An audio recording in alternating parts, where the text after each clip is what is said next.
আমাদের প্রথম জানতে হবে যে কারক এবং বিভক্তির ক্ষেত্রে কারকটা কি এবং কেন।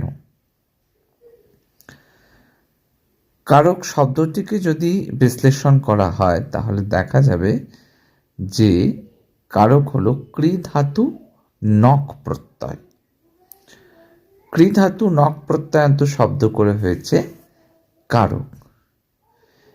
এই কারক হচ্ছে 6 প্রকার: কর্তৃকারক, কর্মকারক, করণকারক, সম্প্রদান কারক, অপাদান কারক এবং অধিকারণ কারক। এইবার আমরা দেখছি যে প্রথমায় কোন বিভক্তি হয়। যেমন শূন্য, অ, আ, দ্বিতীয়ায় কে রে, এ রে। দ্বিতীয়ার ক্ষেত্রে এই বিভক্তিগুলো ব্যবহৃত হয়। তৃতীয়ার ক্ষেত্রে দ্বারা, দিয়া, কর্তৃক এই সমস্তগুলি ব্যবহৃত হয়। চতুর্থী বিভক্তির ক্ষেত্রে কে, রে, এ রে এই ধরনের বিভক্তি ব্যবহার হয়। পঞ্চমীর ক্ষেত্রে কোনগুলো? হইতে বা হতে, থেকে, চেয়ে এই ধরনের।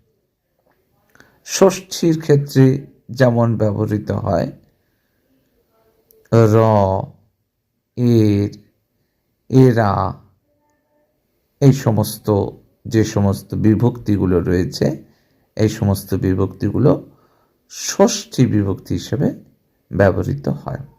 সপ্তমী বিভক্তির ক্ষেত্রে চেনা যায় কোনগুলো দেখে? এ, অন্তুস্ত, তে, এতে এই ধরনের। এবার প্রথমা বিভক্তির ব্যবহার যেমন সুমন, সুমনের শূন্য বিভক্তি। আবার দ্বিতীয় বিভক্তির ক্ষেত্রে ব্যবহার তোমাকে যেতে হবে, তোমাকে যা। তৃতীয়ার ক্ষেত্রে দ্বারা দিয়া কর্তৃক, তোমার দ্বারা, আমার দ্বারা, তোমাকে দিয়ে, ছুরি দিয়ে আম কাটা, দিয়েটা। চতুর্থীটা আবার যেমন ভিখারিকে ভিক্ষা দাও, ভিখারিকে এই কথাটা চতুর্থী।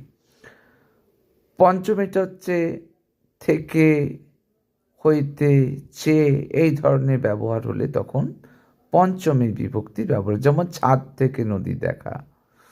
ষষ্ঠী ক্ষেত্রে তোমার, আমার এইগুলো। সপ্তমীতে তিনি বাড়িতে নেই,